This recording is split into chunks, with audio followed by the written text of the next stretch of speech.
One Piece lo es todo. One Piece no es solo una historia de piratas, aunque muchos lo piensen. Detrás de cada conflicto en One Piece hay algo inspirado en la realidad. Igual, es un secreto a voces de que Oda, el creador de One Piece, se inspira mucho en lo que pasa en la realidad para hacer su historia. Una de esas inspiraciones es el hecho de que el papá de Luffy lo abandonó. La mayoría de los latinoamericanos, nuestros papás nos abandonó. ¡Chao, concha tu madre! Como les decía, hay un reflejo profundo en nuestra historia como humanidad. En este video vamos a comparar muchas cosas de One Piece con la realidad. Vamos a comparar arcos como Skypiea, como Dressrosa. Y vamos a terminar hablando de cómo One Piece ha sido un símbolo de revolución para nuestra generación. Es un secreto a voces de que Eiichiro Oda se inspira en la vida real para escribir su historia. Por ejemplo, se inspira en la cosa de expropiación de tierra, en la esclavitud, en las injusticias sociales y también en la juventud rebelde. Incluso en One Piece hay un mensaje muy fuerte en contra de la censura. ¿Por qué One Piece, a pesar de ser un anime, es tan político? Bueno, tiene muchas cosas. Por ejemplo, tenemos al gobierno mundial, que hace una referencia en general a las potencias mundiales, que buscan controlar que buscan controlar y buscan reescribir la historia, censurando o eliminando personas que saben mucho. También tenemos a los revolucionarios, que son como movimientos sociales y anticoloniales que ayudan a otros pueblos a liberarse de sus opresores. Y también tenemos el bando de los piratas, que son rebeldes buscando la libertad. Uno de los arcos que me marcó mucho cuando vi One Piece fue el arco de Skypiea.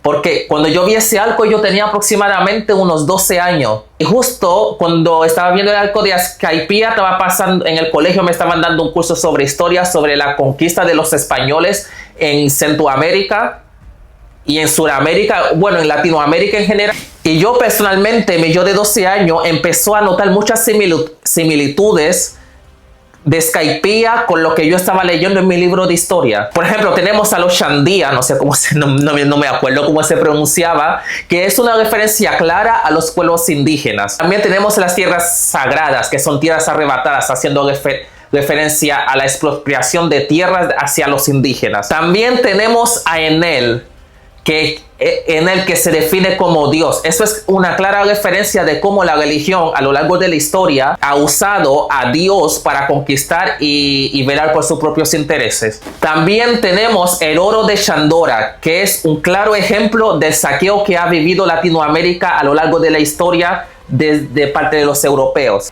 En ese arco siento que Oda es un genio. Oda es un genio.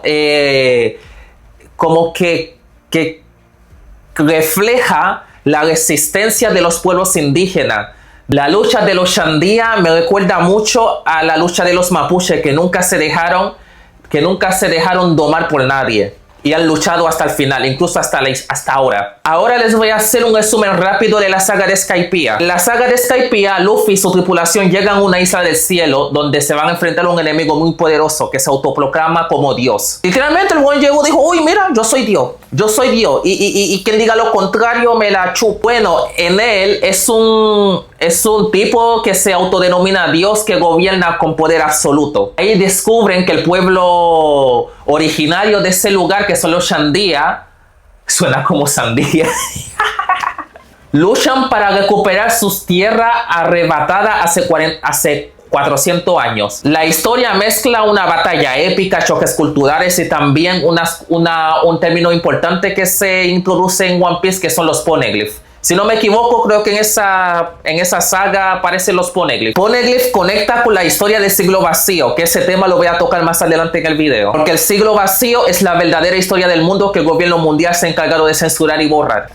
Skypiea, más que un arco de aventura, refleja la resistencia de los pueblos originarios frente a las injusticias. Y hay otra saga que me gusta mucho, que es la saga de Dressrosa. Estamos claros que Dressrosa es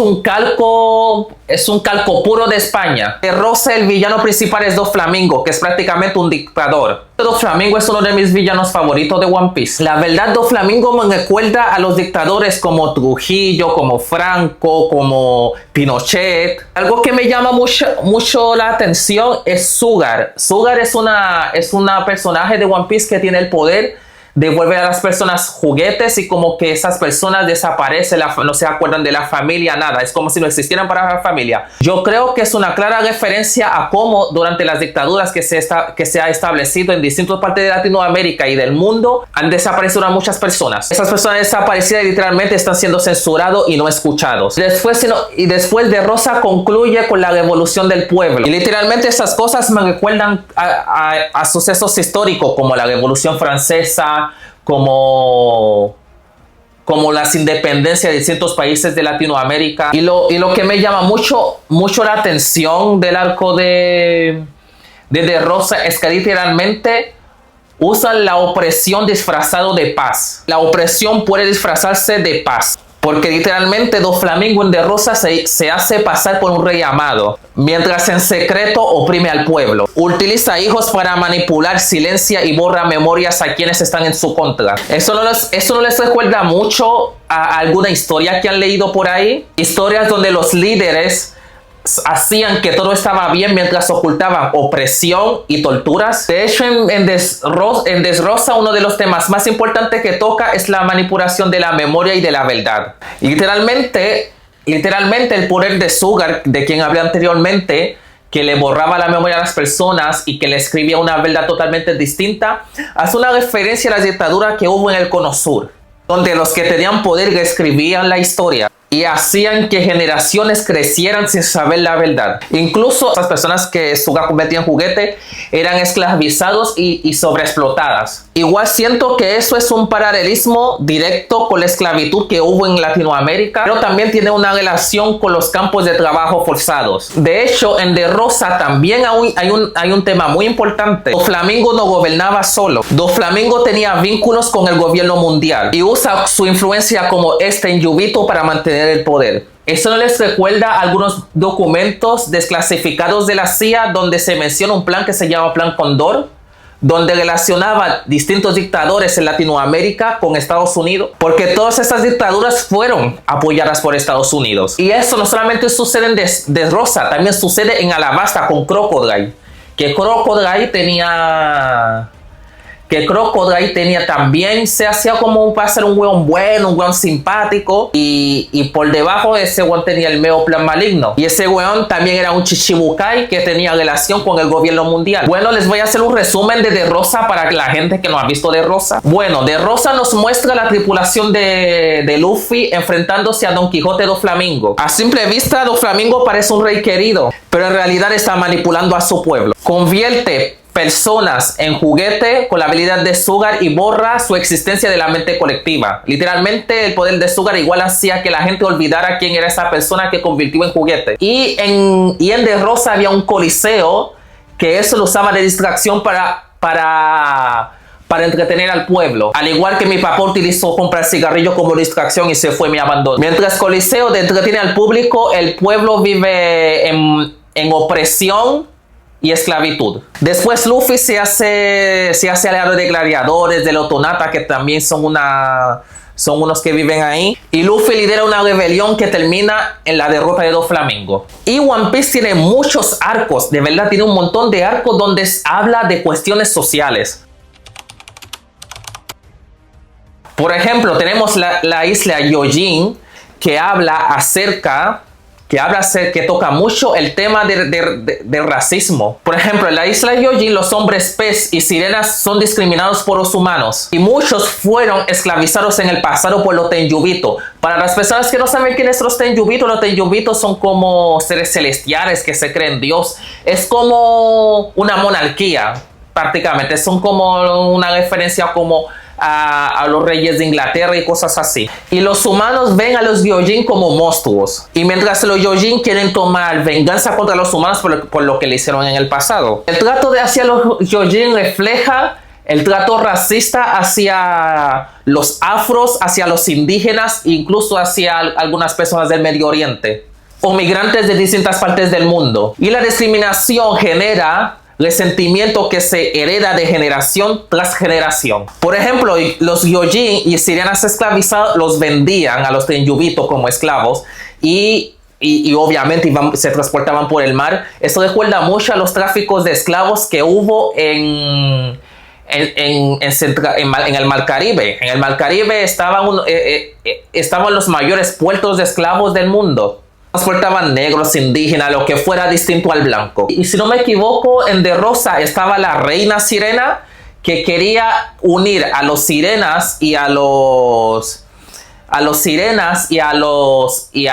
Gyojin, los Fishman, y trataban de hacer un tratado con los humanos. Y ella me recuerda mucho a figuras como Martin Luther King o Nelson Mandela, que lucharon pacíficamente para conseguir derechos para su pueblo. Mira, si no les suelto tanto detalle es porque yo no quiero hacer ese spoiler por si no has visto la serie. Así que aquí no voy a tratar de sacarme lo más spoiler, así que no voy a decir nada importante, no le voy a hacer spoiler. Estoy tocando los temas de una manera general para que puedan disfrutar la serie después si es que no lo han visto. Y no salgan de este video sabiendo todo, ¿me entienden? Ahora les voy a hacer un resumen de la isla Gyojin. La isla Gyojin nos lleva debajo del mar, donde Luffy y su tripulación descubre una sociedad marcada por el racismo. Durante siglos los hombres pez fueron perseguidos y vendidos hacia los Tenryubito y a las personas con poder. Aunque no les mencioné eso, pero los sirenas y los Gyojin se llevaban prácticamente mal. La reina Otohime soñaba con que los Fishman, los sirenas y los humanos pudieran convivir en paz, igual que yo intentando que un otaku conviva en paz con un jabón. Mientras que los Fisher Tiger, que es una tripulación pirata, mostraban la resistencia más radical. Y en medio de esa amenaza surge Jody Jones, que busca vengarse de la humanidad a cualquier costo. Luffy, al derrotarlo, no solamente salva la isla, sino rompió un ciclo de odio y sembró esperanza. Eso me lleva al archipiélago Shabodi. Perdón si pronuncio las cosas mal, soy muy mal pronunciando los nombres. En el archipiélago es una clara referencia a los puertos. Es una clara referencia a los puertos de esclavos. Literalmente es un puerto de esclavos. Eso me recuerda a los puertos de esclavos de Haití, de Brasil, de Colombia. Así que Oda es un genio. Siempre llego a la conclusión de que Oda es un genio. Mira, si les explicara toda la comparación que tiene One Piece con la realidad, yo este video lo terminaría en 20 horas más, porque One Piece tiene mucho. Hace rato les había mencionado sobre el siglo vacío y los poneglyphs. Voy a tratar de explicarte esto sin hacerte spoiler. Hay una historia que se llama el siglo vacío que nadie sabe lo que pasó. ¿Y por qué nadie sabe lo que pasa? Porque prácticamente los que ganaron le escribieron la historia y borraron la historia anterior que pasó a cuando ganaron. Y obviamente el culpable de esto es el gobierno mundial. De hecho, el siglo vacío, si no me equivoco, siento que es el tema principal de One Piece. Es uno de los temas es clave. El siglo vacío es clave para resolver todo lo que es One Piece. El siglo vacío es un periodo de 100 años borrado en la historia de One Piece. Y esa historia ocurrió 900 años antes de la trama principal. No hay ningún libro, ningún registro que habla de él, porque el gobierno mundial se ha encargado de esconder la historia. Los únicos rasgos que quedan del siglo vacío son los poneglyphs. Los poneglyphs son como unos cubos que tiene escrituras antiguas. Se sabe que en el siglo vacío existe un reino antiguo que fue derrotado por el gobierno mundial. De hecho, hay algo súper brígido, que es que Nico Robin, la arqueóloga de la tripulación de Luffy, que es uno de los miembros más es la miembro más inteligente de la tripulación, viene de una isla de eruditos. Esta isla todos los intelectuales de esta isla estaban intentando estudiar el siglo vacío. Y adivina qué pasó. La isla entera fue aniquilada y solamente sobrevivió Nico Robin. Y en ese momento Nico Robin tenía como 9 años. Y con 9 años el gobierno mundial le puso una recompensa como de 85 millones de berry. O sea, eso es una comparación. Eso. O sea, no. O sea, es lo que no sé qué decir. Es que es muy obvio.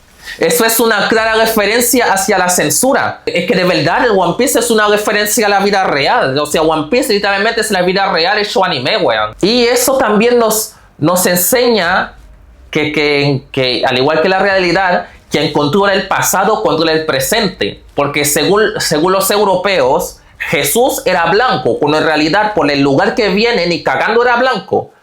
Jesús era un tipo del Medio Oriente con facciones del Medio Oriente, ni cagando ese tipo era blanco. Sí, entonces el que controla el pasado controla el presente y el futuro. Y también borrar la historia de un pueblo es otra forma de opresión. Pero igual hay una esperanza. La verdad siempre encuentra la manera de sobrevivir aunque los poderosos traten de ocultarla. Y otro tema importante de One Piece son los almas ancestrales. Hablar de los almas ancestrales significa que les voy a tener que hacer muchos spoilers. Así que, cuento corto, las almas ancestrales hacen referencia literalmente a las bombas nucleares. Corto, porque si me pongo a hablar de las almas ancestrales les hago mucho spoiler. Al llegar a este punto de este video, ahora estás entendiendo por qué muchos jóvenes a la hora de armar una revolución actualmente eligen la bandera de One Piece. Es porque el mensaje de One Piece es claro. Un fan de One Piece que apoya a un opresor no es fan de One Piece. Los jóvenes de Nepal han usado la bandera de One Piece como símbolo de lucha. En Nepal hay protestas masivas lideradas por la generación Z debido a la corrupción, el nepotismo y la censura y la desigualdad. Y esa revolución explotó tras restringir las redes sociales. Obviamente el gobierno, como siempre, responde con medidas represivas, con violencia, oprimiendo al pueblo. Y obviamente la gente se resistió, usaron medios digitales para organizarse, por ejemplo Discord. ¿Qué similitudes hay con One Piece acá? ¿Qué similitudes hay? Es un anime que toca todos estos temas. Al prohibir las redes sociales es como si el gobierno intentara ocultar el siglo vacío, güey. Es como cuando Doflamingo convertía a la gente en juguete solamente para silenciarlos. Y en One Piece hay un momento que es un bando que se llama los revolucionarios. Les he hablado de los revolucionarios, que literalmente está liderado por el papá de Luffy, el protagonista del anime, que ayudan a los pueblos a derrocar a sus gobiernos porque están del lado del pueblo. Les acabo de hacer un spoiler. Y One Piece siempre tiene la caída de un tirano y alguien bueno que lo reemplaza. Y en Nepal pasó algo similar. Oli renuncia y ahora nombran un gobierno interino por Discord. Y actualmente está la cagada en Indonesia y Francia, y también están usando a One Piece como símbolo de lucha, porque literalmente el anime de One Piece es arte. Lo dije, es cine. Me atraparon. One Piece es cine. Si eres fan de One Piece y estás en contra de esas cosas, es porque no entendiste la serie, o eres fan del gobierno mundial, o eres un tenjubito. Es que como un fan de One Piece que entiende One Piece, nota todos los mensajes que deja la serie. En conclusión, One Piece no es solo un mundo de barquitos, de piratas. Detrás de cada historia, Oda nos habla sobre nuestro propio mundo. Nos habla de conquista, de opresión, de dictadura, de censura. Y lo mejor de todo es que esas metáforas no se quedan solamente en un mundo de fantasía. Ahora estamos viendo en Nepal, en Indonesia, en Francia. Y obviamente esto que está pasando se va a extender a muchos países más. Como fan de One Piece, me alegra mucho ver gente que hayan entendido One Piece. El mensaje claro: la verdadera fuerza no está en los poderes. La verdadera fuerza está en la unión y en la capacidad de resistir, en la capacidad de soñar, en la capacidad de luchar. Luffy no quiere ser el rey del mundo. Luffy solamente quiere ser libre. Y en ese deseo refleja lo que miles de personas han soñado: vivir sin cadenas. Así que hasta aquí este video. Les recuerdo suscribirse para más videos así. Los amo mucho. Chao, chao.